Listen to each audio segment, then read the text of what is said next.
ప్రపంచ మహిళా దినోత్సవం సందర్భంగా తెలుగువారు ఎక్కడున్నా సరే మహిళలందరూ కూడా భీమవరం నియోజకవర్గం పశ్చిమ గోదావరి ఆంధ్రప్రదేశ్లో ఉన్న మహిళలందరికీ శుభాకాంక్షలు తెలియజేస్తున్నాను. మహిళా శక్తి అంటే భూదేవికి ఉన్నంత ఓర్పుతోటి సహనంతో ఉంటారు. వాళ్ళు ఇప్పుడు ఈ సమాజంలో ఎంతో కీర్తి ప్రతిష్టలో చెందారు. తల్లిగా, చెల్లిగా, భార్యగా ఒక కుటుంబాన్ని సంగెత్తే, పిల్లలను పెంచే ఒక బాధ్యత గల పౌరులాగా మహిళలు పాత్ర ఎనలేనిది జీవితంలో, మానవ జీవితంలో. అంత గొప్ప మహిళలు దినోత్సవం, అంతర్జాతీయ మహిళా దినోత్సవం ఈరోజు అందరూ కూడా ఎంతో సుఖ సంతోషాలతో ఉండాలి. రాబోయే రోజుల్లో మహిళా శక్తి ప్రపంచానికి అవసరం చెప్పి సందర్భం తెలియజేస్తున్నాను.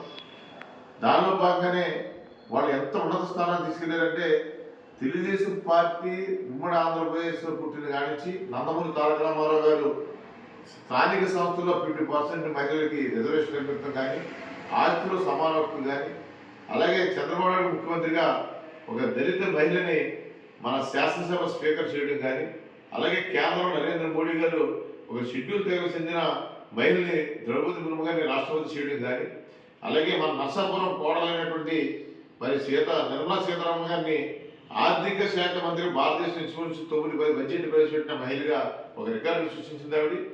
అలాగే మన భారతదేశం మన మహిళా ప్రపంచ కప్ కూడా ఎంతో గొప్పగా చాకచక్యంగా గెలిచి మన భారతదేశానికి వరల్డ్ కప్ తెచ్చిన గొప్ప ఘనత సాధించిన మహిళలు కానీ, అలాగే ప్రతి విషయంలో కానీ మన ఈరోజు రాష్ట్ర హోంమంత్రిగా మహిళ ఉండడం కానీ, అలాగే వాళ్ళు అన్ని రంగాల్లో కూడా అటు అధికార యంత్రాంగంలో ఐఏఎస్లుగా, ఐపీఎస్లుగా, అలాగే గృహిణిగా, అలాగే వ్యాపారవేత్తలుగా, అలాగే రాజకీయ నాయకులుగా ఎన్నో కార్యక్రమాలు మీరు చూశారు.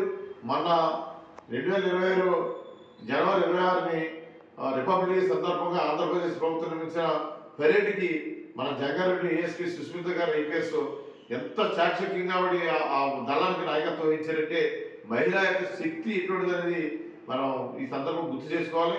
రాబోయే రోజులు కూడా అందరి సమాజంలో ఉన్న అన్ని వర్ణాలకి, మగవారికి అందరూ చెబుతున్నాం, మహిళల్ని ఎంతో గౌరవంగా చూడండి, లక్ష్మీదేవి కొలవండి. ఆ సంవత్సరాలు బాగుంటే ఆ సమాజం బాగుంటుంది.